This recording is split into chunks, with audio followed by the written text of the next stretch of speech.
Hey, everybody. Welcome to the best in true crime podcasting. This is True Crime Tuesday, and we've got a great interview lined up for you today. Now, I want to make a mention. You'll get the entire interview.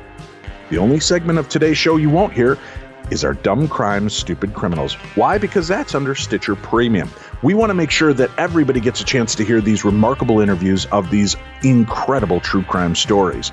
But for only $5 a month, you can subscribe to Stitcher Premium. That'll give you the entire episode. That includes the entire interview you're about to hear, plus Dumb Crimes, Stupid Criminals, and every episode of Darkness Radio, the best in paranormal podcasting.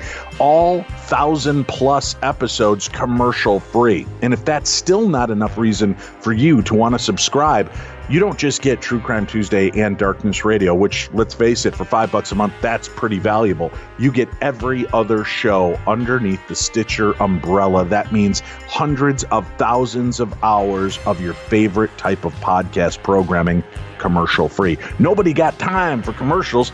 So if you're interested, then make sure you go subscribe now to Stitcher Premium. Use code word Darkness Radio, all one word, Darkness Radio, for some deep discounts for an entire year's savings. Go do that right now. Take advantage of the special and be able to listen to Darkness Radio, True Crime Tuesday, and all of the other amazing programs across Stitcher's platform. Go subscribe right now. Sit back, relax, and enjoy this episode of True Crime Tuesday. Hello and welcome. You're tuned into the best in true crime talk radio. This is True Crime Tuesday. I'm your host, along with me, Mr. Tim Dennis. We've got Dumb Crimes and Stupid Criminals coming up a little bit later on in the program. If you are a subscriber through Stitcher Premium, you will get that part of the show. If you are just listening to this on our regular stream, you'll get our entire interview. If you'd like to hear the Dumb Crimes, Stupid Criminals section, simply sign up for Stitcher Premium. Not only do you get all of True Crime Tuesday, the complete episode, but you also get all of the rest of our Darkness Radio programs and the tens of thousands of other hours of other great programming that Stitcher has to offer. So if you want to go subscribe now, go subscribe. Use the code word Darkness Radio for deep discount savings on your first year. All right, let's get started. Now, normally, folks, we talk about serial killers. We talk about stalkers. We talk about some of the most heinous and horrific crimes and crime waves in the world. Today, we're going to take a different aspect and a different look at true crime. We've got a great guest joining us here today, part of one of America's oldest families and Manhattan royalty. And you probably recognize the last name. This is an interesting book. It's comical. It's a fun look at somebody's life that's gone through quite a bit. And the book is called Bob Goes to Jail, a Memoir. Joining us today is Rob Sedgwick. Rob, welcome to the show. Thank you so much for being here with us. Thank you for having me, sir. It's great to be here. I'm looking at this, the family lineage. So is this Edie Sedgwick? Was Andy Warhol's muse? Is that right? Yeah, she was kind of the it girl in the 60s. She's my cousin and part of the family. And she and Andy Warhol kind of ruled the style section in the 60s. Bob Dylan had an affair with her, Lou Reed. I'm pretty sure Like a Rolling Stone was written about her in leopard skin pillbox hat, and a couple of kind of tuneful tunes. And then you have a brother. At least you have a brother who's a painter, Nico Sedgwick. Yep. Your sister, Nico's amazing. Your sister, some people might recognize. She's just this little indie actress named Kira Sedgwick. Just been in a couple dozen great movies and amazing programs. So, and brother-in-law, of course, Kevin Bacon. So you've got, what an amazing pedigree and and people to be surrounded by. What was it like for you to be part of such an amazing and eclectic family? Normal, because that's your family. So you're just, that's what you're born with. That's what you're with. So I didn't think much of it one way or another. I mean, we were and remained really close. So, it was not that big a deal. I mean, it wasn't, if all of a sudden I was like hanging out with LeBron James on the Lakers, I'd be flipped out. That would be amazing. But if I was playing with the team and like I was an NBA player and he was my teammate, it's like, oh yeah, LeBron's great, but he's a coworker. That's not that big a deal. Yeah, it's not that big a deal. So But and obviously you've been an actor, you're an acting coach, a fitness trainer, you've got an incredible life yourself, but so many strange twists in this. And we do have a link up for the book today on today's program guide, folks, so you can find it. Remember, please do me a favor. When you get the books, make sure that you rate and review the books to help the authors out and get the book seen even more. It's available on Amazon and right. BarnesandNoble.com. So it's pretty available. Yeah. And Kindle, audiobook, and paperback. So there is a way for any one of you that likes books and wants to take it along with you. I'm currently working through it myself through audiobook version, which I'm appreciating and enjoy quite a bit. Talk to me a little bit about your life and growing up. What was it like for you? I mean, obviously you're not as affected because, like you said, you were in the eye of the hurricane with the family and friends that you have and are surrounded with. But what was life like for Rob Sedgwick growing up? Well, I mean, I don't really, how it was for me growing up, I don't think is that interesting. And what the book focuses on is, it's more of a story. And I think the memoir tag is kind of unfortunate because it really is a story. It focuses on that year of when I got busted to sentencing.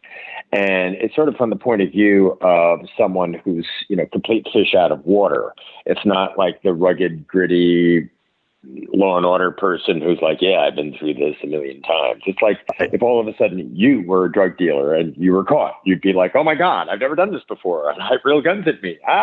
Well, that's why I think it's fascinating to know about your life, earlier on as well, because it's exactly what you said. It's not like this was the life of a hardened criminal that was born into squalor and is fighting and scratching to make their way through life. No, not at all. No. Right. No. That's why I think it's important to kind of set that stage for listeners as well to understand who you were and who you are at this point and how this happened to you.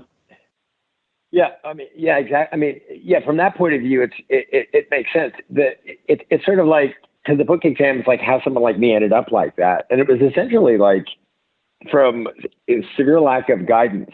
And my parents were married in the 60s, and then they got divorced 69. My mother met my stepfather, Ben Heller, who I don't know if your listeners are familiar with abstract expressionism, but Jackson Pollock, Mark Rothko, right. Sort of the titans of art. Mm-hmm.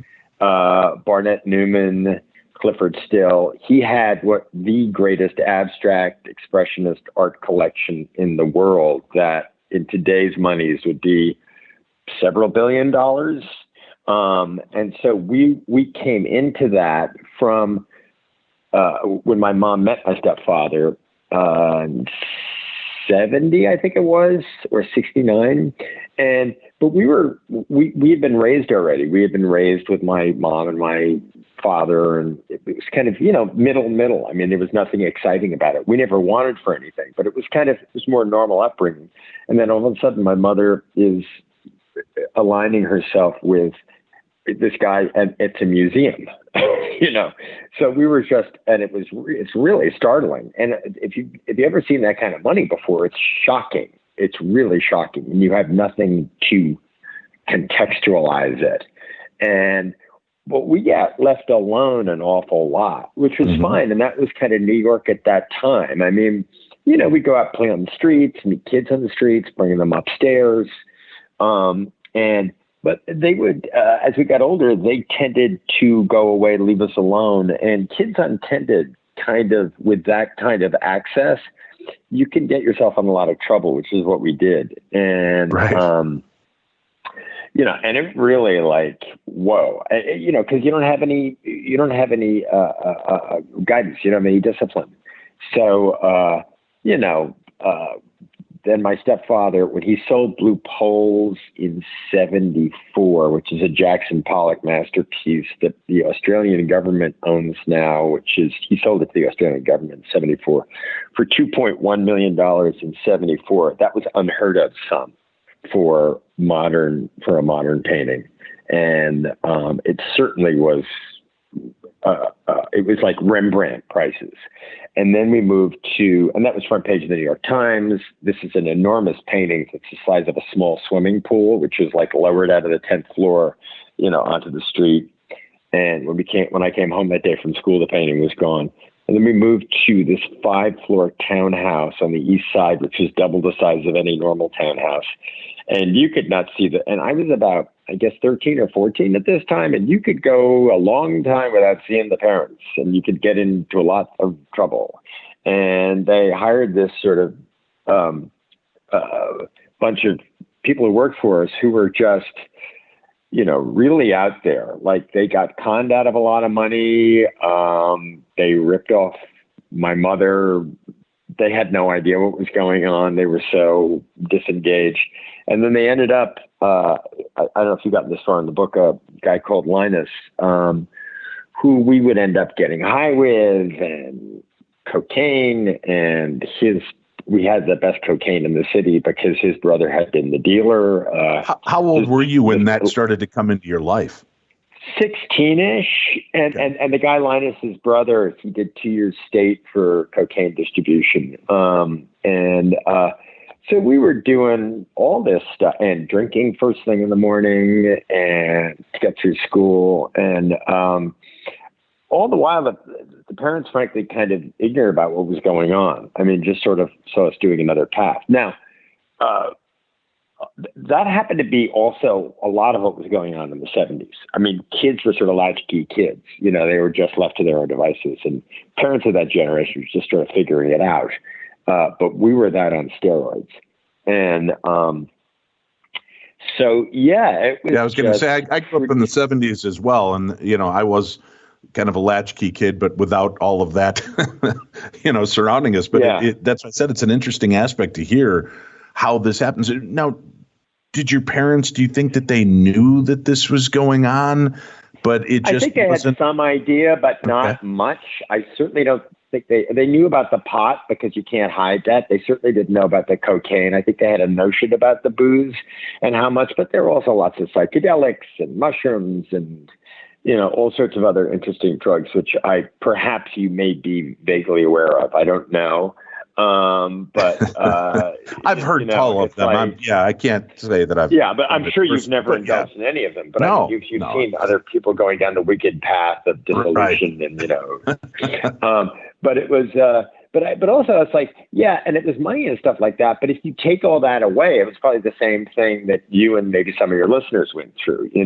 But the only difference was the house we were in was so big that we wouldn't see them for a week.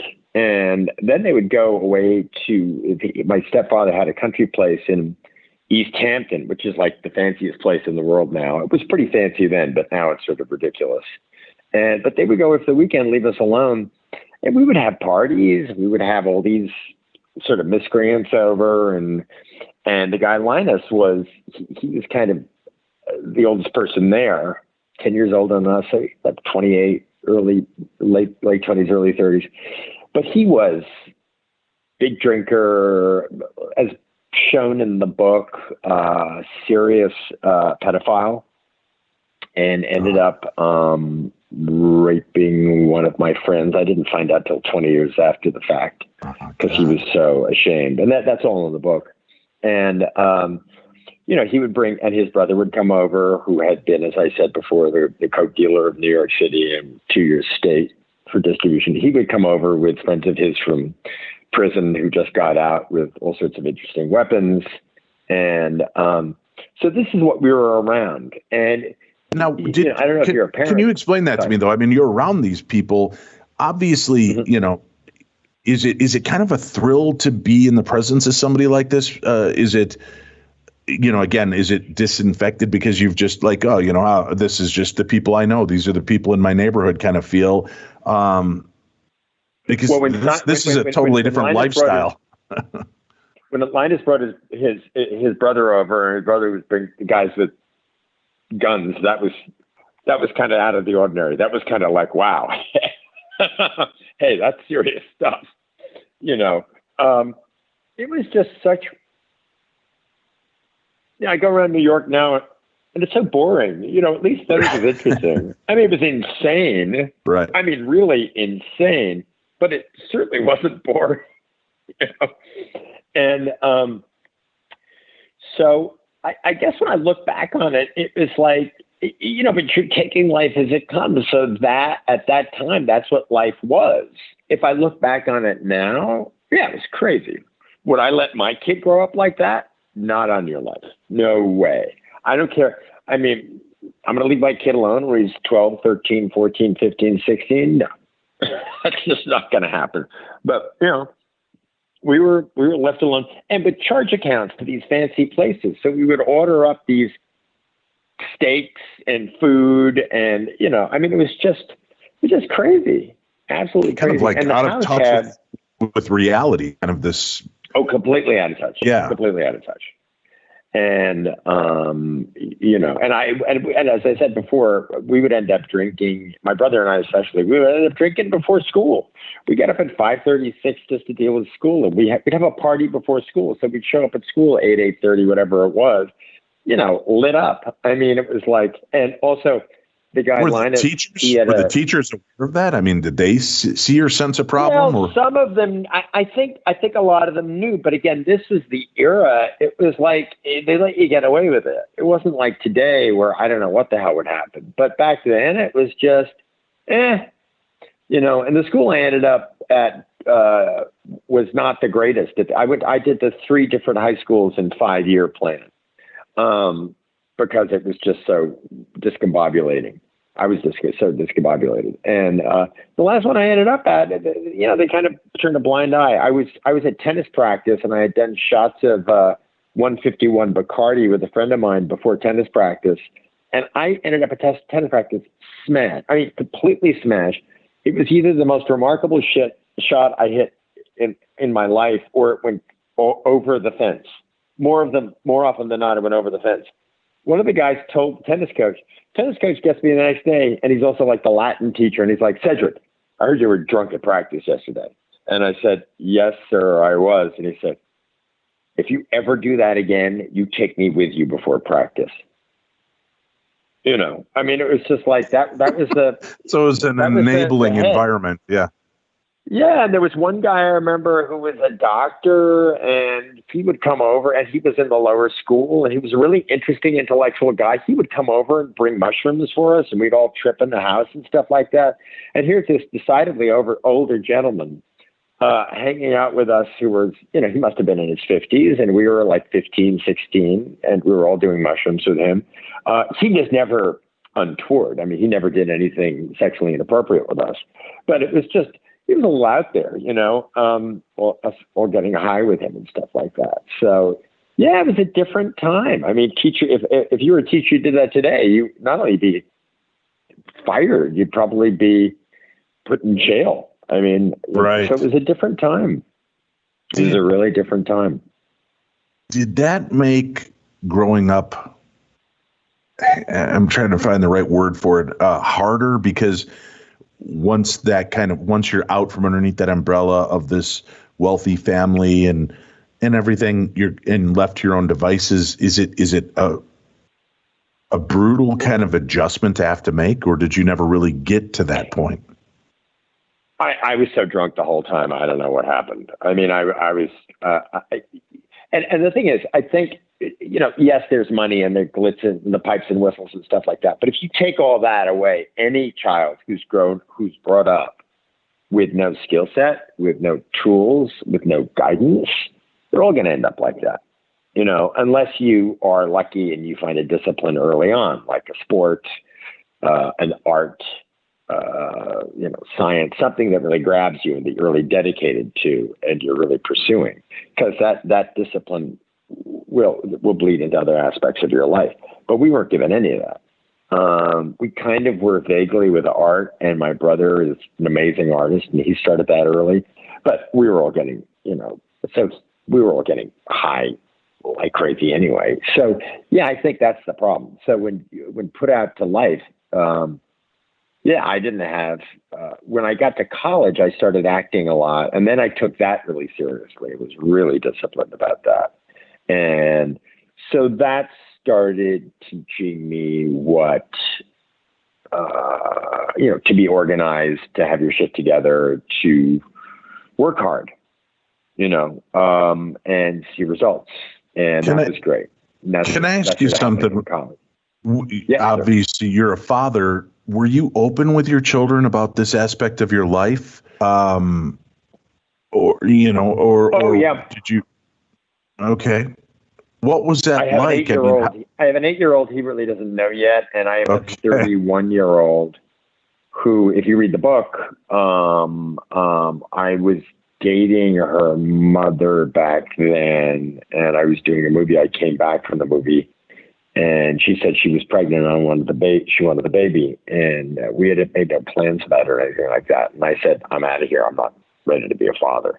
And this was, this was in the middle of drug dealing and stuff like that. So I really and drinking. So I made the right call, because I would have been a terrible father. Spoiler alert, she got in touch with me. My daughter did 2015. She'd never heard about me. And she told me only a couple of days ago that her mom brought her in around 2015, summer 2015, and said, I have something to tell you. Your father's not actually your father, the man she ended up marrying. And so I met my daughter, and we have a terrific relationship now, and she's amazing, and she's 31. But yes, she knows about it, and she just, we're sort of still getting to know each other. So, because I wasn't there from the get-go. And my 8-year-old is 8, so he doesn't understand. So, at what age? Only because, I've got a lot of kids. Obviously, I dabbled with marijuana and a few things growing up. And kids, they ask a lot of questions. How open will you be with your 8-year-old as they grow up about, do you think you would tell them about the pitfalls that you went through, or just let them lead their life? Because what I've found personally is, by, being open with my kids and saying, hey, I smoked weed. We had alcoholics in the family, so I tried to avoid alcohol. I went through my little binges, but that wasn't good for me. I didn't enjoy it. And in the long run, but it kind of opened up a weird dialogue with my children, who are then like, well, but if you were okay with smoking weed, why aren't you okay with me smoking weed? And I'm curious what, I know this is a little off topic, but how do you think you'd handle this discussion with your child about drugs and what is acceptable and what isn't? As you said, you obviously wouldn't leave your children the same devices that you were left to. But where do you go in that kind of discussion? I'm curious, and I'm sure there's probably a lot of parents that are going to be riding that same rail. Oh, I'd be totally open. I mean, I'm an alcoholic. I'm also 26 years in recovery. To be 26 years, October 25th. And I'm a very proud member of AA, and but that drink is always like, an arm's reach away. So I don't do anything anymore. I don't drink, I don't smoke, I don't do drugs, nothing. But yeah, I'd be very open with my kid about it. And if you want to do it, go ahead. But it got me in a lot of trouble. I don't blame anyone. That's my fault. I did that. Nobody else put a gun to my head. But had I not been drinking and doing drugs and all that kind of stuff, this book never would have happened, because I never would have made those choices. You make dumbass choices when you're drinking that much and you're doing drugs and stuff. There's that saying with athletes, like nothing good happens after 12 o'clock. It's really true. I mean, so yeah, hell yeah, I would tell him. And there's alcoholism in my family, and if he was getting too much, I would tell him. I had a cousin who just went into rehab. I mean, it's really dangerous. It's funny, they legalize this stuff, but I mean, and the fascinating thing is, I have friends who stop drinking for one reason or another. They're not necessarily alcoholics, but they feel like they're drinking too much. And they say about how everyone is throwing a drink in their face. Like, why aren't you drinking? Oh, then I'm not going to drink if you're not going to drink. What? People get uncomfortable, and it's so prevalent in our society. But yeah, I would tell my kid. He's so opposite me. I think kids tend to go that way. I don't think he's ever going to do anything. He's very sharp. He's very science and math and super smarty pants and very organized. And so I doubt that'll happen. But yes, I'm always very open about it. I'm open to anyone about it because if they want to talk about it, chances are something's going on with them. And I would always like to show people, tell people, as in AA, my experience, strength, and hope. And if that saves someone from doing that, good. I mean, there's no con in not drinking. Right. There isn't. I mean, it's just like, yeah, great. You have red wine, a claret, some expensive thing. Great. But, leading a good, healthy life and stuff like that, you're not doing that. What are you missing? Is life that much better if you're a little buzzed? Really? I don't know where you live, but if you're going in nature or something like that, or you're experience some beautiful piece of art, or you're listening to the Beatles and having a great time, is booze or getting high going to make that better? I don't know. I don't think so. I mean, if you can do it in moderation, great. But it's just right. That can slip away from you very quickly, and it's a slippery slope once you start down it, especially at a young age. Oh, yeah. It's very, I mean, and if you really, I've checked out the stats. I mean, how many people die from drinking in this country? Accidents, bar fights, people who decide they want to go shoot people, I'm sure they've had a couple of belts beforehand. It really clouds your judgment. It's dangerous. It's really, really dangerous. And I thank God that I don't have to do that anymore, man. It's a lot better. Yeah. Well, let's say, obviously we're going to get into that aspect of your life. Again, folks, the book is called Bob Goes to Jail, a Memoir. We have a link up for the book on today's program guide so you can find it easily. We'll be back. We've got more to discuss with our guest, Rob Sedgwick, right here on True Crime Tuesday.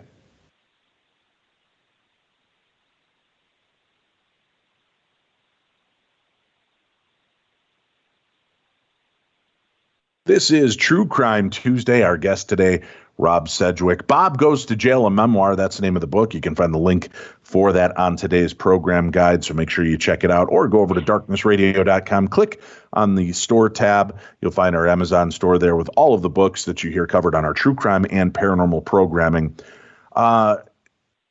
Fascinating look, and I appreciate you kind of going back a little bit further with us, Rob, to give us a unique perspective into your life, growing up and what that was like. Because, let's face it, we're a voyeuristic world. People like that insight into the world of the rich and famous, but also to get an idea of how do things kind of jump the rails? What really happens in those cases? But, obviously you started dabbling in drugs and, involving yourself in drugs and alcohol pretty early on. Once you got into college and you were more like head first, head first. Right. Head first. Diving. Once you are in college, you said that you kind of had that direction of wanting to be an actor, and was that helping you? Or, we hear actor stories all the time that lend themselves right down the road to alcoholism and drug abuse because of what they're doing and what they're, trying to pull from. Did that get worse for you or better? I still drank a lot in college, but when it came to work, I worked really hard, and I ended up doing probably more shows than most. And I decided at that point, I thought about writing, but I went to Bennington, but that's a pretty heavy duty writing school. And I just didn't have the tools or the wherewithal to do that. So I ended up, deciding I really wanted to act, and I put in a lot of time, and I ended up doing a lot more than probably my other classmates, because it was a liberal arts school. Nothing disparaging to them, but they were sort of dabbling in this and dabbling, getting a liberal arts education, sort of tasting everything. I really focused on that. So by the time I came out of school, I was really ready to go. I got my first gig, and for the first couple of years, I did a lot of work, and So that was great. But the problem with, I didn't go to a graduate school, so they don't tell you that, hey, there are a lot of times when you're not working as an actor, you better figure that out. So I had, as I was with a kid, I had a lot of idle time. And when I had idle time, I just got into a lot of trouble. So, and then I got into the dealing, literally, I don't know if you've gotten this far in the book, but literally I was just not getting work. This is about 1988, 4 years after I graduated. And I was feeling sorry for myself, and I would get drunk, and I would listen to Neil Young, and I would weep. And I was walking with my dog along the street, and I ran into one of my brother's best friends. His name is Jordan in the book, and he was a big pot dealer. And when I say big pot dealer, I mean, people are thinking, oh, that's not a big deal. He would deal in tonnage. So he made a lot of money. So he was on the street talking on a payphone, and I was feeling lonely, and I was judging this guy all over the place. And we would hang out in groups, and I would always look down on him because he was, a drug dealer. But on this particular day, I was feeling sorry for myself and sad, and I really wanted to be magnanimous and reach out and, be friends with him because he was best friends with my brother. And I saw him he was talking on this payphone on Broadway, and I said, "Are you doing Nudge Nudge?" And he said, "Hi," and I said, "Wink Wink," and he was like, "Yeah, I am actually." I said, "I got to load up the street." And I said, "Oh, well, why don't you come over to the apartment I'm in?" I was staying at my grandparents' apartment because I couldn't afford rent, and they went away to the West Indies for half the year, and my grandfather let me stay in the apartment. So I go to this very, Upper West Side, old world, from the 30s apartment, 12 rooms, very stately, beautiful, on 84th and Broadway. And he goes up, so we go upstairs, and he makes some phone calls. And I'm pretending not to hear them, and they're all about drugs and where they're going to drop them off and how much money and yada, yada. And he comes back in, and he said, "Thanks a lot for letting me use the phone." And I said, of course, and I insist, anytime you're in this neighborhood, I insist you come up here and use the phone anytime you want. And he said, "Really?" I said, "As a matter of fact, I insist you use this apartment for any contraband or anything that you're doing," because it was huge. And he said, "Really?" And he looked at the entire apartment, and he came back. He said, "This could really work out." I said, "I insist it work out." And he said, "Yeah. And you would be paid." And I don't need to be paid. He said, "Yeah, you'd be paid. And I do 2 loads a month, and you would get $3,000 a pop. So that's $72,000 a year sitting around with your thumb up your ass." And I was like, "Great. That sounds wonderful." Yikes. But I'm such an idiot because, and this is the funny aspect, because I had no idea what I was getting involved in. So when the first load came, and that's when the book opens about, I have to load in front, and he had to load in back. And we'd been dry for a while. But anyway, the first load was these 2 refrigerator boxes weighing 250 pounds each, crammed full with pot. That's a 1/4 ton. This is in 1988. That had a street value back then of $1.2 million. So we were bringing that up in the elevator in this very old, rickety, like from the 20s or 1900 elevator that would constantly get stuck. And so we're bringing that up. And of course, and there was a driver there too. So Jordan, the driver, me, and some old woman was in the car, in the elevator with the 250 pounds of pot. And the elevator got stuck, and I knew how to reactivate it. But the woman was like, "What's in that huge box?" And I said, and I jumped into some fabulous lie really quickly because I didn't know what the ramifications of this were. So I just jumped into some stupid, they're wonderful shirts. These are friends of mine. They're opening up a store downtown in Tribeca. And it's just, but they lost the key to the new store they're, going into. So they're going to use my apartment for a while. And she said, "Oh, isn't that wonderful?" And I said, "Yes." And the clothes are exquisite. I was acting all namby-pamby. And meanwhile, Jordan and the driver were turning green because they knew if we ever got caught with this, we're in big trouble. So the woman thinks it's very entertaining about the clothes. She leaves. We get up into the apartment, and they're all like, "You're amazing. You're perfect for this. Your acting skills will come in really handy." So that's what I did for a couple of years until we, until, as the book indicates, got caught. And then I was looking at 5 to 40 in jail. I had a contract on my head from the Mexican mob. And it was that's what makes it an interesting story. So I like that you're just moron. I like that it's just kind of glossary. Oh yeah, and I had a hit out on me from the Mexican mob and got busted. All that the shit hit the fan. The whole right. Everything. It's like you wake up in life and you have your coffee and you go outside or you do whatever you're doing. All that got sent on its ear, and life completely changed once we got caught. So it's just yeah. And the reason I dip back in time in the book is to sort of buttress how I ended up making these, and I say at the end of that chapter, when I agreed to this partnership, I say my last sentence in that chapter, and on that day, God created the moron, me, because it's so stupid. Right. I mean, it's laughably stupid. And the thing is, and the book, I hope it comes across funny, because it is funny, because the choices are so dumb. But that's how. Well, it's dumb, but you can see the allure when people, I would never do this. Why would somebody fall into that? Yeah. You hear $72,000 a year to sit with your thumb up your ass.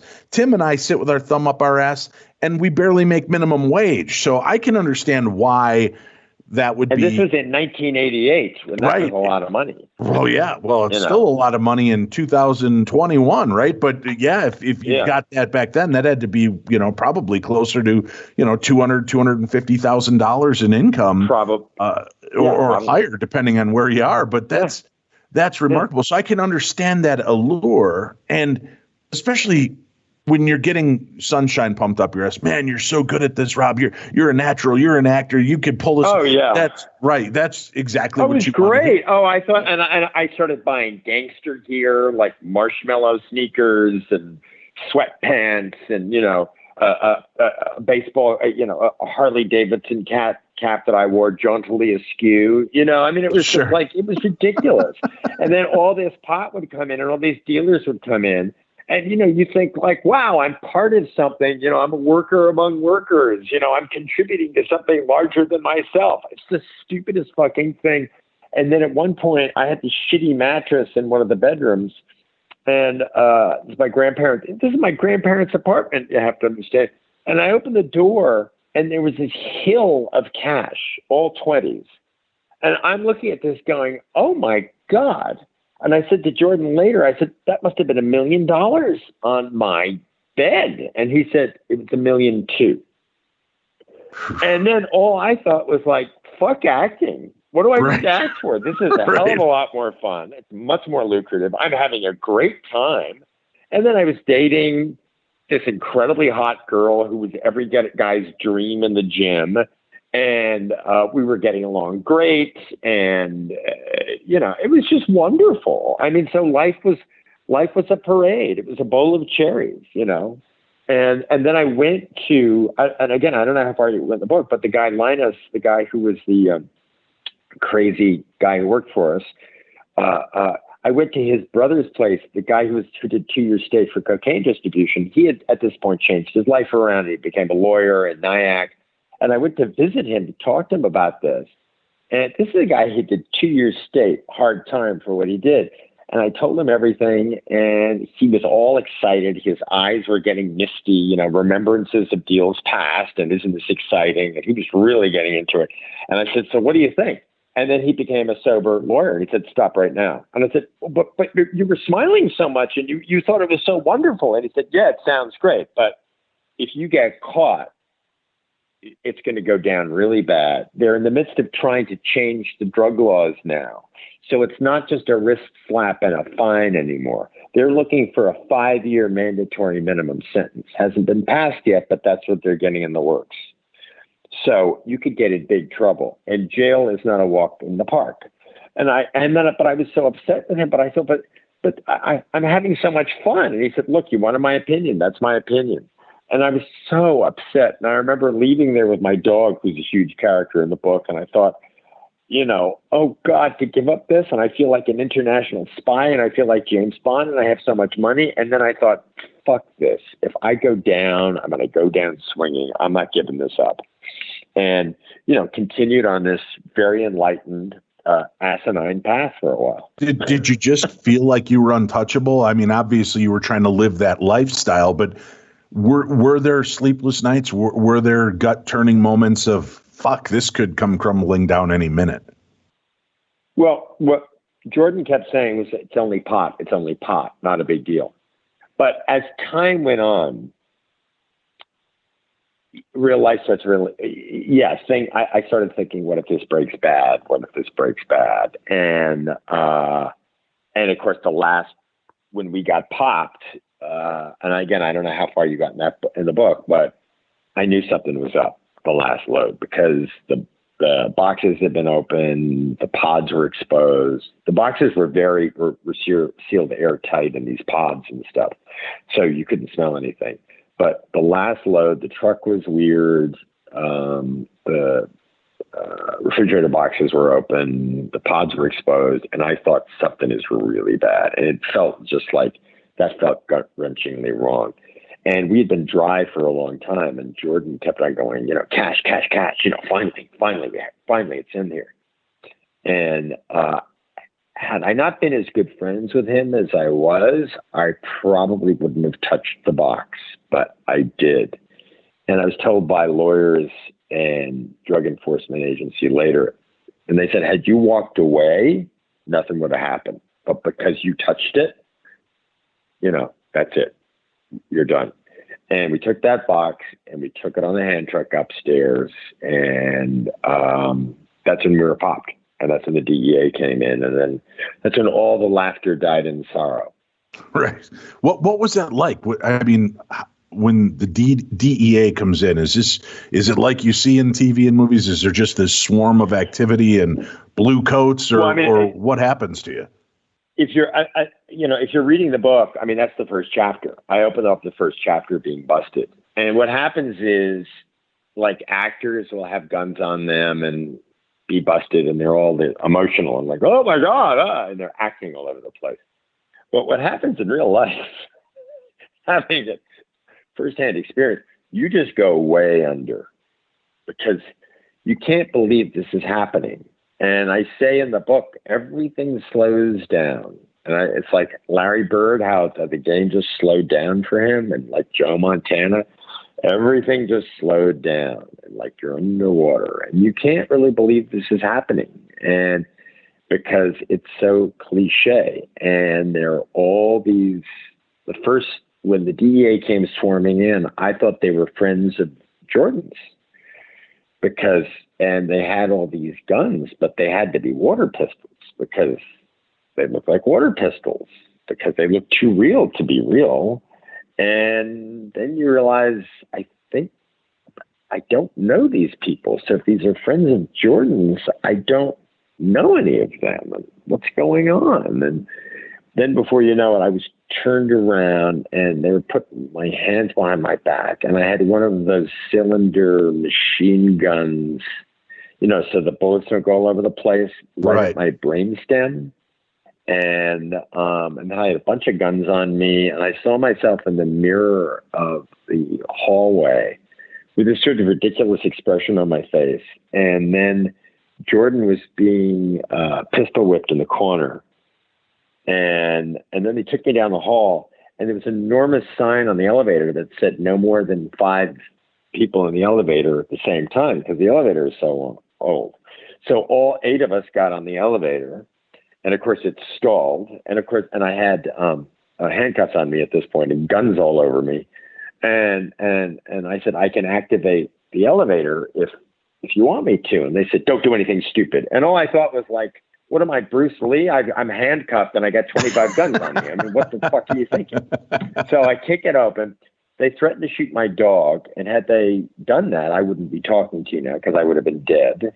And we opened the door, and there was good cop, bad cop. One guy was like, let's shoot the dog. Another guy was like, look, I got dogs. I know what it's like. If you can settle them down, we'll be okay.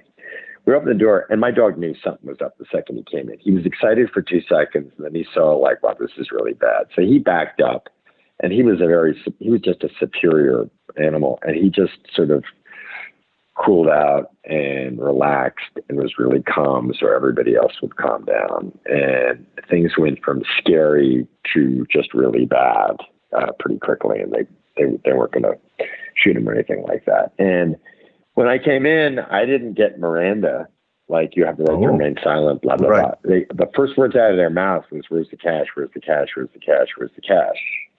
So that shows you that they don't really care about Miranda that much. They want to know where the cash was. There wasn't any cash there. So, and then you got talked through everything, and they're trying to get information from you. And, I answered a series of questions because I thought that would be the polite thing to do. But then after a while, they weren't very nice about the whole thing. And I realized halfway through it, I think I should talk to a lawyer. So, and then you get the first bit of right. You get in, you see what's going down as they're picking this apart, and you get an attorney. How do you proceed? Is this something you feel like, well, if I throw these people under the bus, I'm a dead man? Well, where do you go? This is the story of the book. Jordan always promised that if anything happened, he would have a lawyer immediately. Of course, we got busted, and no lawyer showed up from his end. My stepfather, who was a really abusive guy, but really came through big in this situation, he had a lawyer waiting for me when we got out for pretrial, and a preliminary lawyer. And I spoke to her, and she said, "We have a problem. They think you're the main guy. They think you're in charge because it was your apartment." And they said, "You were so calm during the arrest." And I said, "What do you mean calm? I was terrified." And that's the funny thing, because when I say, like, actors will be like, "Oh no, I'm scared," but you just go so far down because you can't believe this is happening. You just are trying to put one foot in front of the other. And if someone said, "How do you spell the word at?" you would be like, "I'm not quite sure how you spell at," because all cognizance goes smack out the window. So on the outside, you look actually calm. So I got that lawyer, and then after pretrial and bail was set, he had gotten me a really nice law firm, and actually one of the lawyers is now representing Trump, if you can believe it. But anyway, so my stepfather got that for me. And we posted bail, which also in the book, I think it was, I want to say it was $300,000, and you had to put up 10% of that, I believe. And so I was on what was it? I wasn't on probation, but I was on. I couldn't leave the Southern District. I was, waiting for sentencing and stuff like that. And I ended up cooperating with the Drug Enforcement Agency because the lawyer said, "Look, we can play He-Man and go to trial, and you don't say anything, but they have everything on you." And the law got passed that the judge can be your brother now, and if you're guilty by a jury of your peers, minimum, you're going away for 5 years, minimum. And they said, "I can guarantee you now, Jordan is in the other room with his lawyers, and he's talking up a storm trying to pin the whole thing on you." So I was not an experienced criminal. We didn't, and it's further as the book goes, we never had any plan in case that if there was an emergency, break the glass and pull the thing, pull the alarm thing. We didn't have any of that in place. So I cooperated with the government, and the government was like, and they're very clear. They're like, "You have to tell us everything. It's not like you can be a little bit pregnant. You have to say everything." So I had to tell them everything I knew. So I sang like a bird. So that's the trip I was on. And obviously in the book, it sort of proceeds from there. Right. Right. Now we're doing a glossary look at this, folks. There's a lot more detail. It's a funny, charming book that will walk you through this life and give you insights to it. But when you're in the thick of this, and even, you've got the help, you've got this, it sounds like everything is just like this surreal, like, oh yeah, almost like you feel like you're in a movie watching the movie unfold around you. Oh yeah. totally. And then they said, when I was sentenced, the lawyer said, look, on TV, everyone's very emotional. In real life, when you go into that courtroom, you're going to your blood pressure is going to plummet, and you're going to look like the calmest person in the world, because you're not going to believe that this is happening. So try as much as you can. You're an actor. Try to drudge up as much emotions as you can, because if that judge looks at you and doesn't think that you are remorseful, you're going away. And I got to say, when I walked into that courtroom, you felt your face on your face on your face, and you can't believe this is happening. And you're just like, you're almost like a Buddhist. You're so calm, or in deep meditation, because it's just you're so removed from it. You can't believe this is happening. That's an interesting insight, because obviously we've talked on the show about criminals, and that, they sit in court when this judgment is read, they sit there completely blank face, stone face, and like no emotions whatsoever. But it's an interesting insight that you give, that it's because it must feel almost like an out of body experience. Like you're watching through closed circuit TV as this shit's going down, and you're like, what is happening to me right now? Yeah. And I agree. Reality. Sorry, Dan. No, I was just going to say that reality. I agree. I was going to say that, because every time you read in sentencing, somebody does something heinous, such and such was strangely, blank or strangely emotionless during sentencing. That's because the writer has no idea that what's going through the defendant's system, they can't believe this is happening. They're freaking out inside, but outside it's just like you're numb. And I had to like dredge up all this emotion and crying and make myself like shaking and stuff like that. But I had to dredge it up as best as possible, because you're not there. You just go away. So yeah, and that whole year was just like, it's such a trip. I mean, DEA would show up unannounced, hookers, drugs, and the sort of Damocles over your head every day, because you don't know what's going to happen. And I remember saying, my sister at one point, that I wish I was away, because I was ready to go away. But this whole waiting, not knowing if you're going to go away, it's torture. It's exquisite torture all the time. Oh. And you're living on this razor's edge, literally, every day. And you're just amped up. And the hysterical thing in the book is that I ended up getting a gig as a strong arm in a drug ring on the soap opera Another World. No, One Life to Live. Right. And of course, when I got the gig, and I had a lot of movies coming out, but I wasn't allowed, and this is all in the book, I had a lot of movies coming out, but I wasn't allowed to audition for movies because I couldn't leave the Southern District. But a soap opera, they had always wanted me on soap operas, but a soap opera I could do because I'd shot in New York City. So my lawyers were like, get a soap opera. So I got this One Life to Live thing where I was a strong arm in a drug ring. And of course, when the lawyers found out about it, they thought it was the funniest thing in the world. When the DEA found out about it, they were all cracking up. I mean, everyone thought it was hysterical, the funniest thing in the world. I mean, here was art imitating life. Right. And so, it was just like, were you worried that might play against you? Because then, is it like you're flaunting it? Is it like you're embracing this aspect of No. Everybody knows an actor, and it's again in the book. One of my lawyers is saying, to the judge, it says, he's been working in his chosen profession as ironically a drug enforcer in a drug ring, and the entire courtroom cracked up. And then he said, and he worked in the name of this particular program escapes me. And the judge interrupted and said, I believe they're called daytime dramas, Mr. Fruschetti. And it was just like, oh yeah.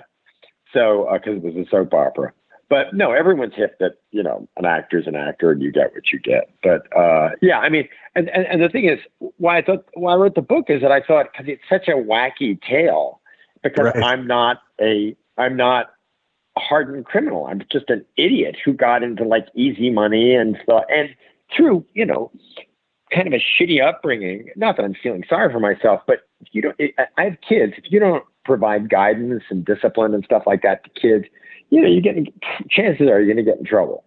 Right. And make their own call. And that's what happened with me. And so it led to this insane, surreal circus of a year that most people wouldn't go through. And it's coming from the point of view of someone who had no background in this. Does that affect your life going forward as in acting and that work? Do people stay away from you because you've got that stigma attached to you, or? No, my God. I remember friends going publicize this immediately. You'll get an incredible amount of publicity. But specifically I turned down anything back then about magazines. I got contacted by a lot of places because they wanted to blow it up because my sister she was doing Tom Cruise movies and my brother-in-law's Kevin Bacon, and they wanted to really blow it up. But my brother and I really tried to protect them. And so we didn't say anything. We just took the fifth and just, said no comment on any of that stuff. So, now it's so long ago, who cares? But now it's in the book. So, and people seem to be really digging the book. But back then it was just no, we kept it under wraps. We didn't tell anybody. So. Fascinating stuff. A great read. Again, it's out on Kindle, audiobook, paperback, however you want to take this book along with you. Revisiting this and writing it down, Rob, I have to ask, was there any aspect of this that really surprised you, even, as you go back and retell this tale? Was, any certain point of this really kind of hit you harder than any other aspect? You mean in the writing of it? Yes. Because that's right. You're picking a scab, and obviously you're doing it with a sense of humor and everything. But was there any element of this that really kind of surprised you as you dove back into the story of your life? I thought it was funny when I wrote it. I just wanted to write about the drug stuff, and I didn't realize because I thought it was I thought it was a great story. Let's face it. Sex, drugs, rock and roll. Those are all fun stories. And I knew it was a fun story because fish out of water, being in a big drug ring, Mexican cartel, blah, blah, blah, having a contract on your head, doing walk and talks in the park, people flipping, that's fun.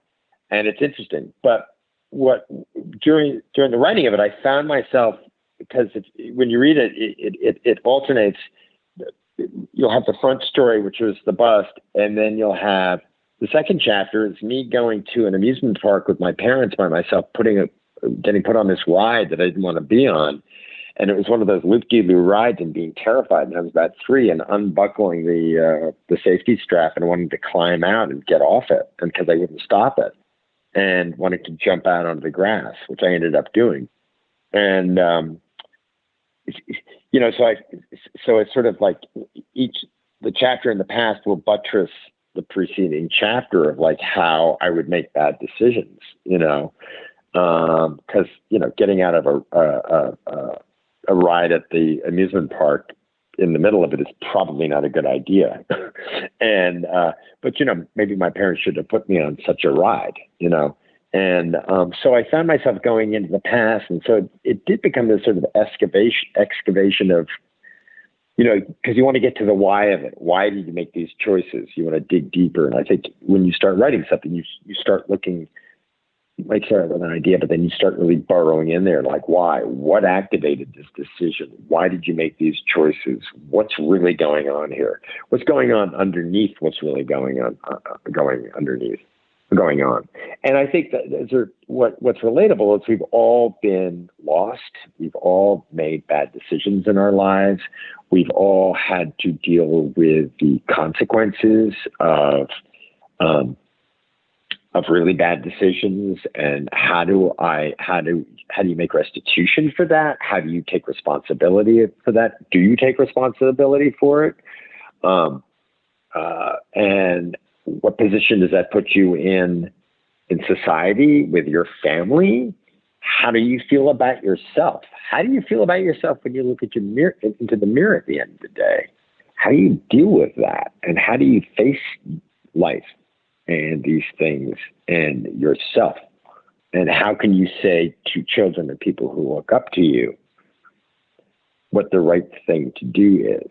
And I think we all at base have those real, and who loves me and who's behind me and who's going to, still stick by my side through this. I think you take all the money and the glitz and then all that kind of horse shit away. We all have these real core needs to be a part of something, to want to be loved, to want to be touched, to want to be accepted into stuff, and to make right a wrong. And I think, I hope at the end of the day, really underneath, that's more of what the book's about. And also, like, my dog at that time was tripping through the book. His name is Tybalt, and he really saved my ass. I can guarantee if I didn't have that dog Tybalt, I wouldn't be talking to you now. I would be dead. I mean, he shepherded me through this whole fucking thing. And the great thing is that I got busted. We got busted in 91. I got sober October 25th, 95, and he died in 98, which is what I end the book with. But he had me 3 years sober, and which was great. So I could sort of get back to him, because if it wasn't for Tybalt, I'd be dead. And I owe him getting sober and get my shit together. And he was really quite amazing. And he trips through. He's sort of like this. I mean, at the end of the day, the book is kind of like about a boy and his dog. I mean, he really saved my ass. And I tried to make better decisions. I tried to be responsible for him, even though I was in the grip of serious alcoholism. And I remember, this isn't in the book, but I remember the day I got sober, I went to an AA meeting and I poured this vodka. I kept this vodka overnight just in case, I was going nuts and I had to drink, but I didn't. I made it through the night, and I poured that vodka down the drain and turned on the hot water, and just like the smell of it was like this bouquet of razor blades just going up my nose. I was just like, oh my God, you've been sticking that in your system all your life? Jesus. And he came into the little kitchen. I was in this little apartment. He just looked at me so proud. He was sitting there and his chest just got bigger. And I knew that he knew that I just quit, and it was really something else. So for that, it's amazing, grateful. The cathartic and healing that animals can bring to us. That's a remarkable aspect. Oh my God. They're miracles. They're miracles. I mean, we think we're so smart. We're all that in a bag of chips, and Jesus Christ, they didn't destroy the earth. They didn't kill anybody. They didn't, they're on our side, and they know us on a level that nobody else knows us. So he was really remarkable. So. Well, Rob, thank you for coming on, sharing your story with us. And if you want to find out if he ever got that price removed from his head from the Mexican mob and more details about this, make sure you pick up a copy of the book, Bob Goes to Jail, a memoir. Rob Sedgwick, our guest and author. Thank you so much for being here with us today. And you can get on Amazon and BarnesandNoble.com. And we've got a link right up on today's program guide to make it even easier for you. Thank you very much, Rob Sedgwick. We hope you enjoyed today's program of True Crime Tuesday. And remember, if you'd like the full episode with the Dumb Crime Stupid Criminals aspect, all you have to do is go over and subscribe now for Stitcher Premium. Use code word Darkness Radio, all one word, to get some deep discount savings for your 1-year subscription. And it will give you access to all of our archives from Darkness Radio. There's over 1,000 episodes up and available, and more being added constantly. You get all of the episodes of True Crime Tuesday, and you get all of the other great programs that are part of Stitcher. Hundreds of thousands of hours of programming for $5 a month, commercial free. You can't beat that, so don't even try. Go subscribe now, and remember to use keyword Darkness Radio for those key savings.